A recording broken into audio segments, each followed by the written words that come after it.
न जाने क्यों, पर सेल्स को दोबारा ऑक्सीजन देने से उन्हें मौत का सिग्नल मिलने लगता है, जिससे वो एक साथ आत्महत्या करना शुरू कर देते हैं। और शायद फ्रीजिंग इस प्रोसेस में एक बाधा है। लैंस की कोशिश जारी रही, क्योंकि वो जानते थे कि अगर उन्होंने मौत के उस सिग्नल का सोर्स ढूंढ लिया तो हो सकता है फ्रीजिंग के बिना ही उसे ट्रांसमिट होने से रोक दें। जैसे ही हमने खुद से पूछना शुरू किया कि इस अजीब से बिहेवियर की वजह क्या हो सकती है, हमें सेल्यूलर पाथवेज दिखाई देने लगे। ये सभी रास्ते हमें हमारे ही भीतर के एक ऑर्गन तक ले गए, जिसे हम माइटोकॉन्ड्रिया कहते हैं। माइटोकॉन्ड्रिया हमारे शरीर के हर सेल के काफी भीतर रहते हैं। वो हमारे द्वारा खाए गए खाने और हमारी ऑक्सीजन को केमिकल एनर्जी में कन्वर्ट करते हैं। कई तरह से ये कुछ एक न्यूक्लियर पावर प्लांट जैसा है। जिस तरह एक न्यूक्लियर पावर प्लांट में कुछ रॉड्स होती हैं जिनको साथ लाकर गर्मी पैदा की जाती है, लेकिन उस प्रोसेस को नियंत्रण में न रख पाने पर चेरनोबिल जैसे हादसे होते हैं। उसी तरह अगर एक माइटोकॉन्ड्रिया नियंत्रण से बाहर होकर न्यूक्लियर हो जाए तो एक ऐसा चेन रिएक्शन शुरू करता है जो डेथ सिग्नल को एम्पलीफाई कर देता है, और वो डेथ सिग्नल पूरे शरीर में फैलकर व्यक्ति को मार भी सकता है। लैंस और उनकी टीम का ख्याल है कि हम इस चेन रिएक्शन को रोक भी सकते हैं, पर इसके लिए हमें अपने माइटोकॉन्ड्रिया को सल्फाइड, साइनाइड और कार्बन मोनोऑक्साइड जैसे जहर देने होंगे। इन टॉक्सिन्स की फाइनली कैलिब्रेटेड डोज हो सकता है डेथ सिग्नल को खामोश कर दे। इससे फ्रीजिंग के मुकाबले वक्त भी कम लगेगा और सेलुलर मेल्टडाउन भी रिवर्स हो जाएगा। दरअसल हम चाहेंगे तो ये कि जब हम किसी मरीज को वापस ऑक्सीजन देना शुरू करें तो कुछ मॉलिक्यूल्स को अलग कर लें, क्योंकि हमारे ख्याल में हम माइटोकॉन्ड्रिया को फिर से स्टार्ट करके इस लायक बना सकते हैं कि वो मौत देने की जगह दोबारा एनर्जी पैदा करने लगे। ये इलाज अभी भी बहुत एक्सपेरिमेंटल है, पर अगर डॉक्टर्स डेथ सिग्नल को खामोश कर लेते हैं तो जल्द ही मरने वालों और हाल ही में मर चुके लोगों को फिर से जिंदा करना आम हो जाएगा। मेडिकल साइंस ने पहले ही साबित कर दिया है कि मरे हुए लोग बहुत ही नियंत्रित हालात में फिर से जिंदा हो सकते हैं, पर क्या हम इससे भी आगे जा सकते हैं? क्या हो अगर हम मृतकों को फिर से पैदा कर सकें? जरा कल्पना कीजिए कि अगर हम आज भी आइंस्टाइन या मोजार्ट को दुनिया में वापस ला सकते तो कितना अच्छा होता। या अगर हम उन लोगों को वापस ला सकते जिन्हें हम बेहद चाहते थे, जो हमारे बेहद करीब थे। हो सकता है यह संभव हो। क्लोनिंग ने रिजरेक्शन के लिए एक नया रास्ता खोल दिया है, पर क्या हमें उस पर चलना चाहिए?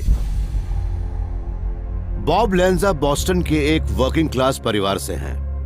आज वो मैसाचुसेट्स के एक आइलैंड के मालिक हैं और एक विशाल कंपाउंड में रहते हैं, जिसका एक हिस्सा उनका घर है और दूसरा नेचुरल हिस्ट्री म्यूजियम।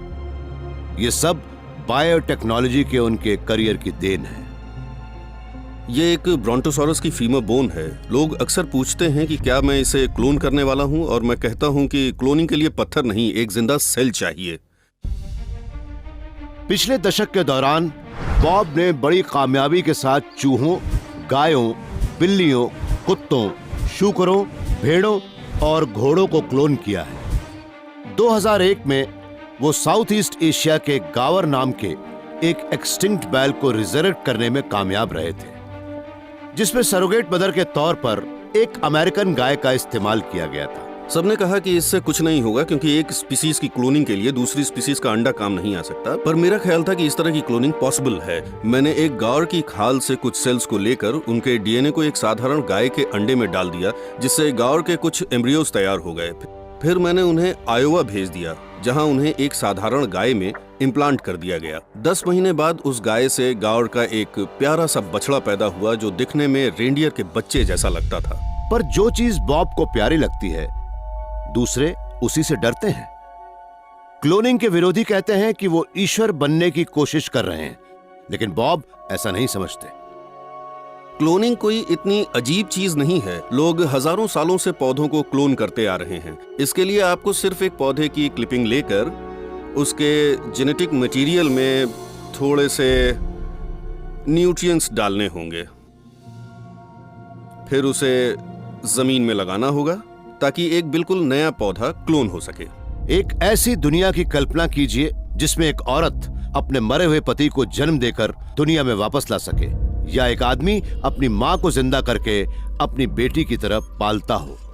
अगर हमारे पास किसी मरे हुए इंसान का एक जिंदा सेल हो तो हम कम से कम थियरी में उसे क्लोन कर सकते हैं।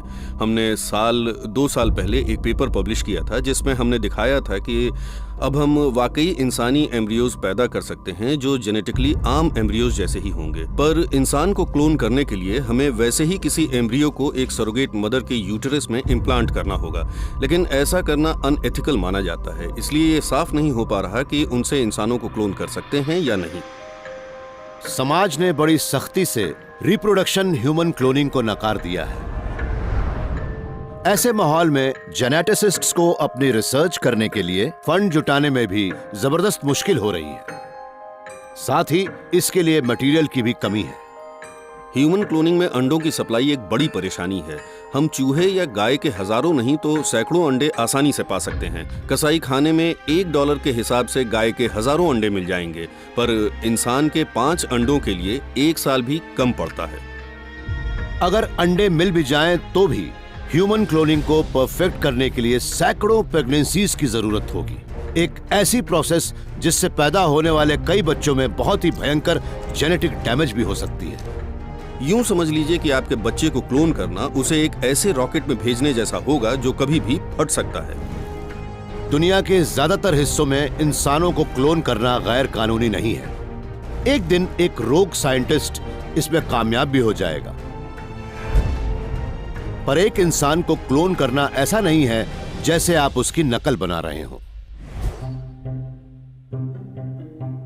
कई लोग जो पालतू जानवर रखते हैं अक्सर उन्हें क्लोन करना चाहते हैं, पर ये भी चाहते हैं कि उनकी पीठ फ्लफी हो, और मैं उन्हें समझाता हूं कि ऐसा नहीं हो सकता। असल में हमने सिर्फ एक ही गाय के एक ही सेल से उनके पूरे झुंड क्लोन किए हैं, और उन्होंने इंसानों की ही तरह एक पूरी हायरार्की विकसित कर ली है, जिनमें कुछ काफी डरपोक हैं और कुछ बहुत ही आक्रामक। क्लोन किए हुए जानवर अपने बिहेवियर पैटर्न्स बना लेते हैं और उन पर माहौल का काफी गहरा असर होता है।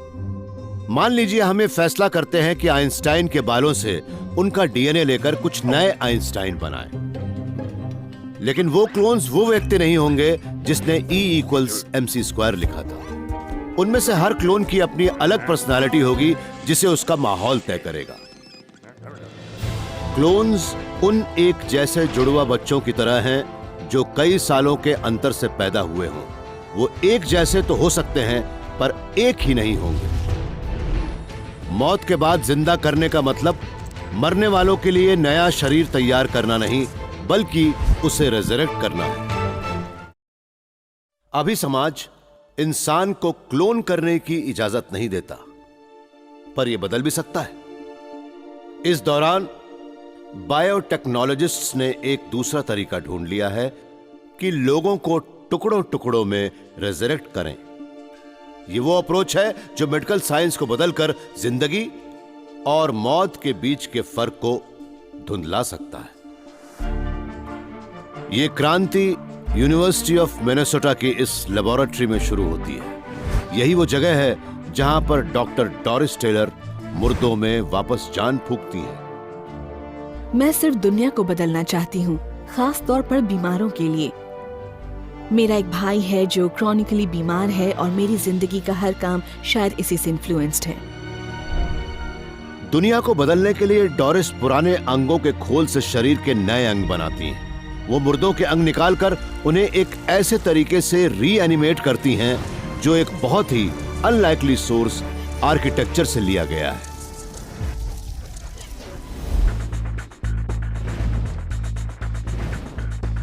इमारतों में लगने वाली ईंटें अंगों के सेल्स की तरह होती हैं, अलग अलग तरह की, अलग अलग शेप की, और उनसे बनने वाले कमरे दिल के चेम्बर्स की तरह होते हैं जो अलग अलग दरवाजों से जुड़े रहते हैं, जैसे कि दिल के वाल्व्स और गलियारे जैसी हमारी आर्टरीज और वेन्स। मतलब ये कि आप एक ऑर्गन को एक इमारत की तरह भी मान सकते हैं। डोरिस मानते हैं कि जिस तरह इमारतों को एक एक ईंट करके फिर से बनाया जा सकता है, उसी तरह शरीरों को भी एक एक सेल करके फिर से बना सकते हैं। इमारतों को बनाने के लिए इस तरह की स्कैफोल्डिंग लगाई जाती है ताकि उन जगहों तक पहुंचा जा सके जहां जाना वैसे संभव नहीं होता। साथ ही ये इमारत का बुनियादी ढांचा बनाने के काम भी आती है। हम एक ऑर्गन बनाने के लिए लेबोरेटरी में यही तो करते हैं। हम भी एक ढांचा बनाते हैं जिस पर सेल्स को लगा सकें।